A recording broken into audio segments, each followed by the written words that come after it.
বেটা জয় আর রেহেনার মেয়ে হলো টিউলিপ সিদ্দিক। $5 বিলিয়ন অর্থাৎ 60,000 কোটি টাকা ওখান থেকে চুরি করছে।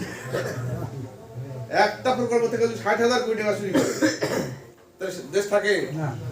এভাবে আমাদের দেশে প্রত্যেকটা প্রকল্প থেকে 70 ভাগ 30 ভাগ টাকা কাজে লাগছে আর 70 ভাগই লুটপাট। এই সেদিন তাজউদ্দিনের ছেলে সোহেল তাজ, সাবেক স্বরাষ্ট্র প্রতিমন্ত্রী, সে একটা সাক্ষাৎকার দিয়েছে টেলিভিশনে, আপনারা শুনছেন কিনা? ওনাকে প্রশ্ন করা হয়েছিল যে আপনি আওয়ামী লীগ থেকে পদত্যাগ করলেন কেন? আপনি তো মন্ত্রী ছিলেন, সে মন্ত্রী থেকে আপনি পদত্যাগ করলেন কেন? বলছে যারা মন্ত্রী এমপিদেরকে দেখে শেখ হাসিনা বলতেছে যে আমি তোমাদেরকে সুযোগ দিচ্ছি, তোমরা প্রকল্প নাও আর 2 হাজার টাকা কামাই করো। বিএনপি জাতীয় পার্টির নেতারা তারা হাজার হাজার কোটি টাকা মালিক।